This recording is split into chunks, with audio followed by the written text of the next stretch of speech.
Hey everybody, it's Kneecap here, and welcome to This Week in WoW for the week of January 12th.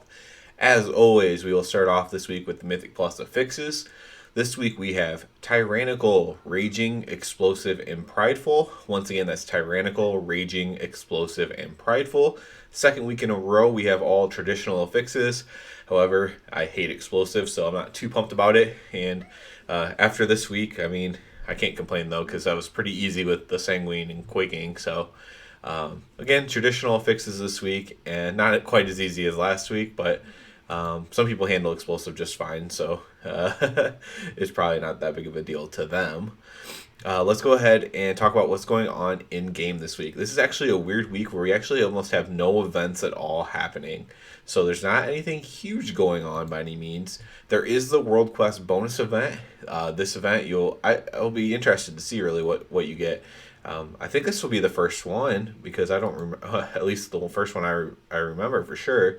Going back, I'm looking. I don't really see any other World Quest bonus event.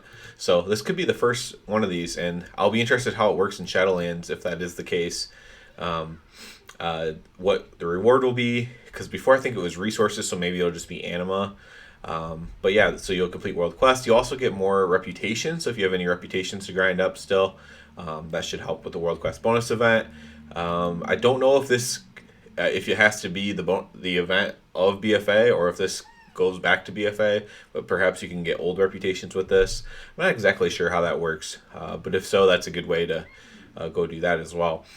But definitely will be good for for me. I just have a couple reputation. I just have one reputation left to get to revered, but I still have a lot, 3 of them to get to exalted. So plenty of rep needed for me personally.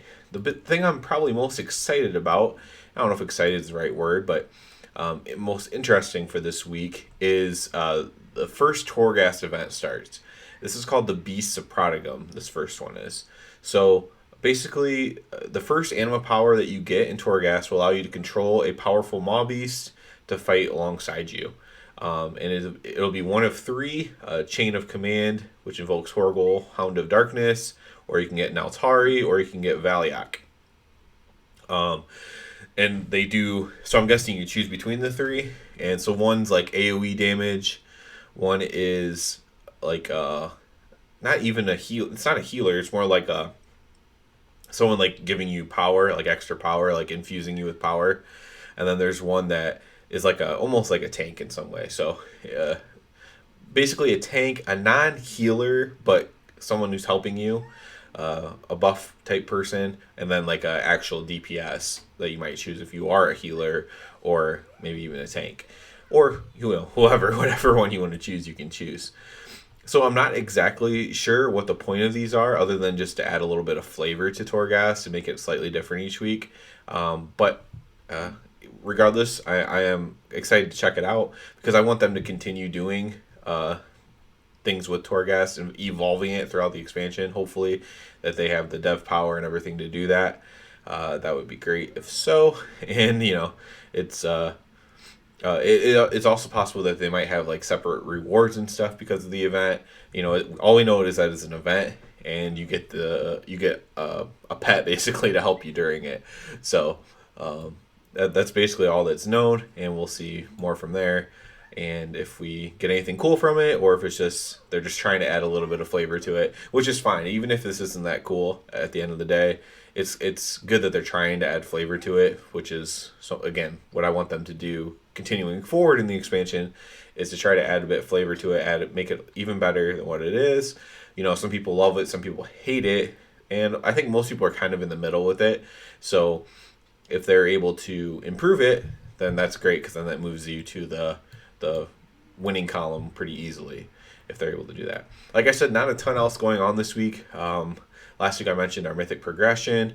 We got Hungering Destroyer pretty good, so I feel like we probably should have got him, and that would have been 3 down. So I imagine he'll die this week, Hungering Destroyer. Then we'll move on to Averna, which I wouldn't be surprised if we kill that, just because we actually did pretty well in that fight. Despite like we did pretty well on the mechanics. There's some parts of it that I could see being an issue, but we definitely have the damage, so that's not an issue.